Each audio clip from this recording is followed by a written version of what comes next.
मित्रांनो, ज्या ज्या मित्रांच्या वाट्याला संघर्ष आहे ना, त्यांना कधी तर वाटतं की आपल्याच वाट्याला एवढं दुःख, एवढ्या अडचणी, एवढं संकट का, इतका संघर्ष का.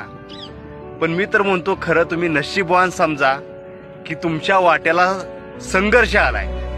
कारण देवाला सुद्धा वाटलं की ह्या माणसाच्या मध्ये धमक आहे, ह्याच्यामध्ये क्षमता आहे त्या प्रसंगाला निपटून नेण्याची, म्हणून आपल्या वाट्याला संघर्ष आलेला आहे.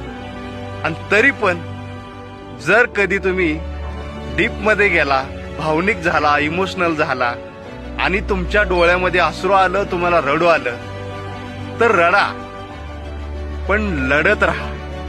लढणं कधी थांबलं नाही पाहिजे. आपल्या स्वतःसाठी, आपण पाहिलेली स्वप्न साकार करण्यासाठी आणि जिद्दीनं आयुष्य जगण्यासाठी.